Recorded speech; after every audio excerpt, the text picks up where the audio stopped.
कुमार सिंह, मंडलायुक्त मुरादाबाद मंडल उत्तर प्रदेश उपस्थित हो चुके हैं। हमारी जो प्रतीक्षा का समय था वो समाप्त हो चुका है।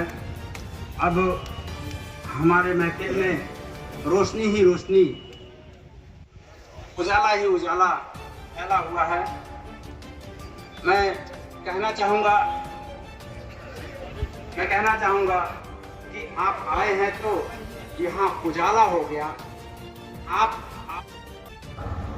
तो शायद जब अम्बेडकर पार्क जब आरंभ हुआ तब से लेकर आज तक नहीं किया गया, तो उसका यहाँ पर एक वादा किया गया था, उस वादे को पूरा किया गया। 14 अप्रैल को जितना भी जो ये कार्य बचा है ये सारा निबट जाएगा और 14 अप्रैल को आदरणीय अमर सिंह जी जो होंगे तो उनको ये लगेगा कि हाँ, अम्बेडकर पार्क एक अलग रूप में आप लोगों के सामने।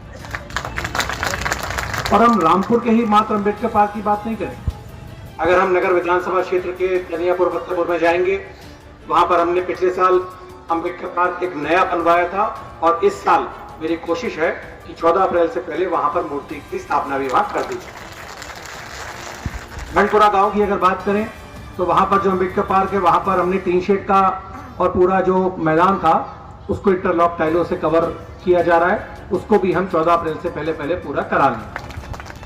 कल्याणपुर पट्टी की बात करें, वहां पर भी लोगों की दिक्कत थी, जगह वहां खाली एक पड़ी हुई थी, तो उनकी मांग थी कि वहां पर भी टीन शेड डलवाया जाए और वहां पर भी अम्बेडकर जी की मूर्ति लगाई जाए। तो उसके लिए भी हमने अनुमति दिलवाकर और उस पर भी काम शुरू कर दिया है। ईश्वर ने चाहा तो 14 अप्रैल से पहले अपने नगर विधानसभा में कम से कम 5 अम्बेडकर पार्क जो है वो आप लोग सबको समर्पित कर दिए जाएंगे। विधायक श्री आकाश सक्सेना जी, साजादी निगहत भी और महेश सागर जी सहित सभी आयोजकगण, सभी सम्मानित उपस्थितगण, मैं सबसे पहले तो देरी के लिए क्षमा चाहूँगा। हम लोग एक प्रोग्राम में पहले ही वहाँ अटक गए थे, करीब 1.5 घंटे वहाँ पे विलम्ब हो गया। मैं संत रविदास को अपनी तरफ से श्रद्धा सुमन अर्पित करता हूँ। सिखों का सबसे पवित्र ग्रंथ है गुरु ग्रंथ साहिब। गुरु गोविंद सिंह जी के बाद ये आदेश हुआ कि अब से रास्ता दिखाएगा पूरे समाज को गुरु ग्रंथ साहिब जी, और तब से गुरु ग्रंथ साहिब जी को ही सभी अपना पूज्य मानते हैं। गुरु ग्रंथ साहिब जी में संत रविदास के बहुत सारे पद और दोहे शामिल हैं। मैंने सिर्फ बात आपको इस बात के लिए बताई कि संत रविदास की जगह कहाँ है। तो आप देखिए कि बनारस के गंगा किनारे के घाट पर जूता सिलने वाला जाति का एक जमात, आप इस बात का अंदाजा लगाइए जो आज आप जाके वहां देखेंगे तो आज तो वहां पर बनारस हिंदू यूनिवर्सिटी खड़ी है, उसके थोड़ी दूर पर वो जगह पड़ती है जहां संत रविदास जूता सिलने का काम करते थे। लेकिन उस दौर के हिसाब से देखेंगे, पुराने शहर के बसावट के हिसाब से, तो वो शहर के बाहर एरिया पड़ता है। मतलब संत रविदास समाज के लिए अछूत रहे होंगे या समाज के अंदर नहीं रह सकते होंगे, इसलिए वो बाहर थे। और उस व्यक्ति ने कोई आंदोलन नहीं चलाया और पूरा समाज धीरे धीरे संत रविदास के इर्द गिर्द सिमटने लगा। एक दौर ऐसा आया कि संत रविदास बहुत सारे लोगों के गुरु बने, और ये भी कहते हैं कि मीराबाई भी उनसे दीक्षा लेने आई थी। सोचिए मीराबाई कौन? एक रानी, वो भी राजस्थान की। वो संत रविदास का सुन के आई। संत रविदास के गुरु कौन? रामानंद, जो कबीर के भी गुरु थे। अब संत रविदास की जो जिंदगी है, अगर ओवरऑल देखें तो इतनी सी है। उसके बाद क्या है संत रविदास से सीखने का, और वही सबसे बड़ी चीज है। गुरु ग्रंथ साहिब में संत रविदास आए क्यों? इसलिए आए कि उन्होंने जो बात कही वही कॉमन है। सनातन परंपरा, जिसको सामान्यतः लोग खांचे में बांटने की कोशिश करते हैं, सनातन क्या है? सनातन वो है जो सदियों से चला आ रहा है। तो उसमें क्या कोई एक सा धर्म है?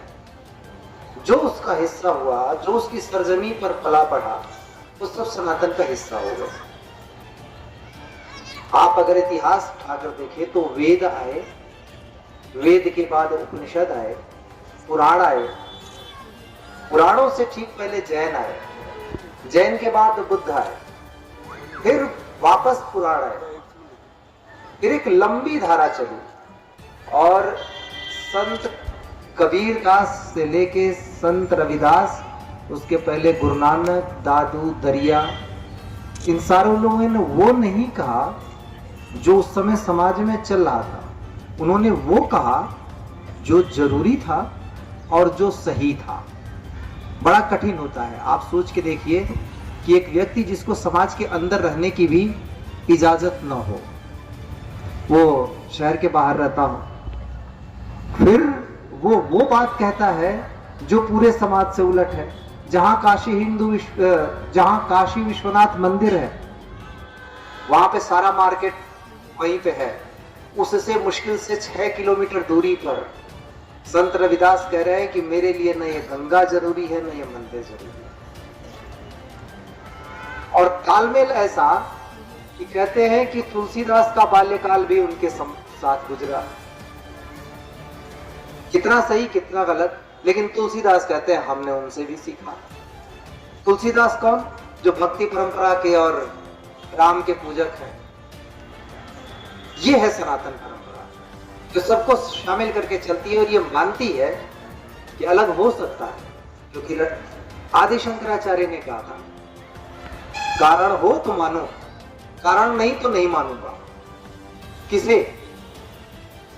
आज के दौर में अगर कह दिया जाए तो हल्का मच जाएगा। आदि शंकराचार्य ने कहा था ईश्वर है तो कारण भी देगा, बिना कारण के ईश्वर भी नहीं मानता। और फिर उन्होंने साबित किया और उसके बाद ईश्वर को माना। मैं साक्ष्यों पे मानूंगा, खाली आस्था पे नहीं। तो ये नहीं है कि ये फला वाले इनके यहाँ जाओ तो चमड़े का रोग दूर हो जाएगा, ये हो जाएगा, वो जाएगा, कारण दो तो मैं मानूंगा। संत रविदास भी उसी परंपरा से थे। फर्क ये था कि संत रविदास सोसाइटी देख रहे, समाज देख रहे। मध्य आज अपने विचारों से हमें प्रेरित कर रहे हैं और यहाँ पर उपस्थित होंगे दीप्ति कुमार सिंह, मंडलायुक्त मुरादाबाद, उत्तर प्रदेश।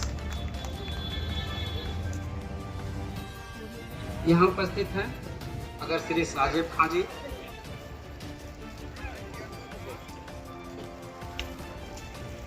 अपना स्थान स्थापित करना ये बहुत बड़ी बात।